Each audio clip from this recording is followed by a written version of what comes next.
Cette année-là encore, la fête Ugadi vous célébrée avec grande faste à Maurice, surtout par la communauté Telugu.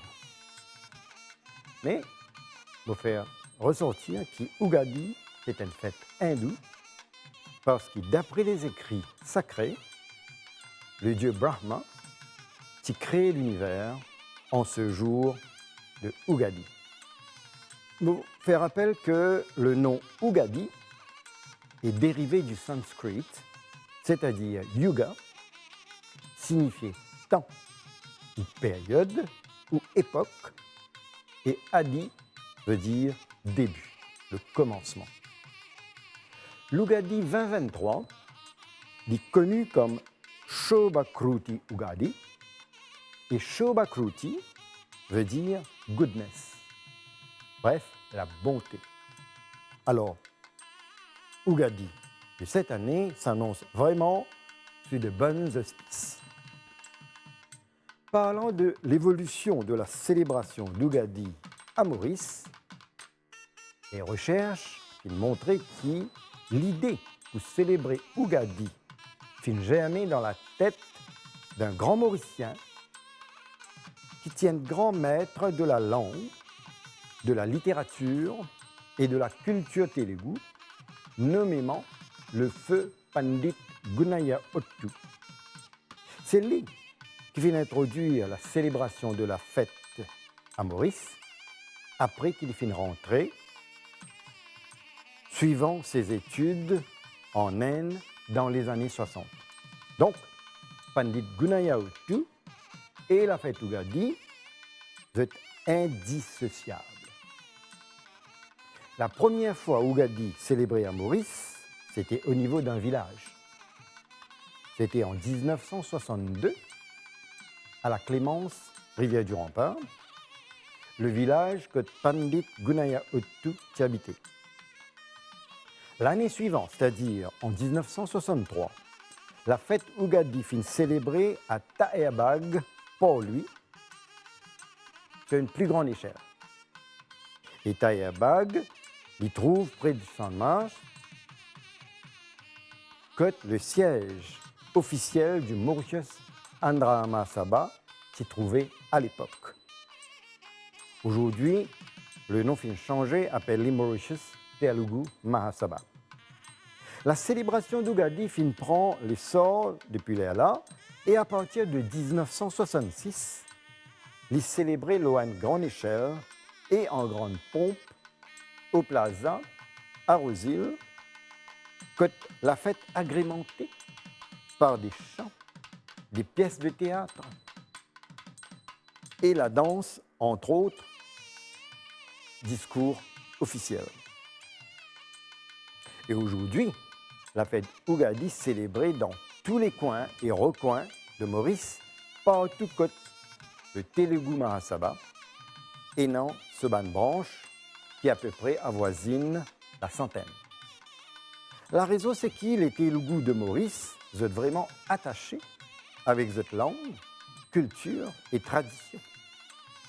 Nous trouvons ça depuis l'arrivée des premiers immigrants de l'Andhra Pradesh dans les années commençant 1834.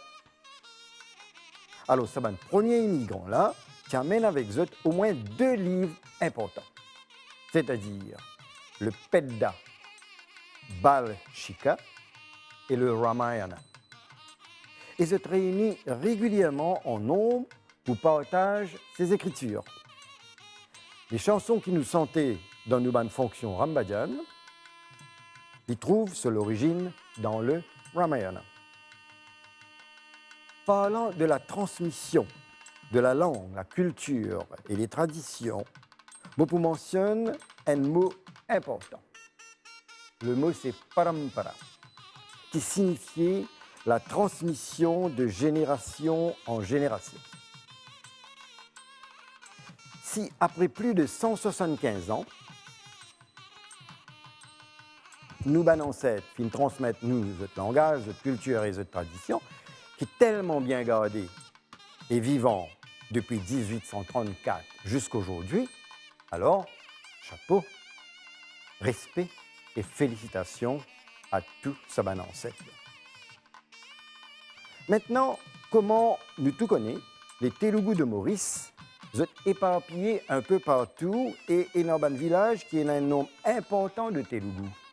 Par exemple, Saint-Pierre, Beauvallon, Mahébourg, Tayac, Rivière des Anguilles, Rivière du Rempart, Flac et ailleurs. Alors, il est intéressant de trouver que malgré qu'ils soient éparpillés autour de Maurice, ils sont capables, dans tout ce endroit-là, préserve cette langue, culture et tradition. La raison est simple. C'est qu'ils ont tout, finalement, avec eux, les livres Pedda Balshika et le Ramayana. Et c'est ça, le ciment d'une population éparpillée. Maintenant, on nous pose une question. Qui nous, la présente génération, les affaires pour assurer la pérennité, c'est-à-dire la transmission continuelle de ces valeurs, de cette langue, de cette culture, de ces traditions télugues.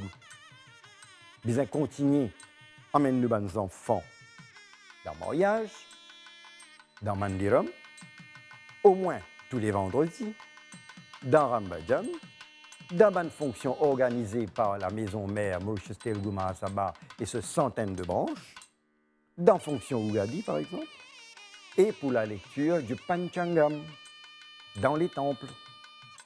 Ça, c'est nos responsabilités. À nous, et alors, à nous continuer le bon travail de transmission de nos aînés et à nous garder la famille réunie autour de la langue Telugu, qui par ailleurs connue comme the Italian of the East, un tellement bel langage. Et aussi autour de notre langue, de notre culture, de nos traditions et de nos valeurs ancestrales.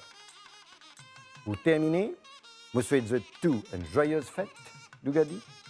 Donc, Shubhakruti Ugadi Subhakankshlu. Bref, Happy Ugadi. Namaskaram.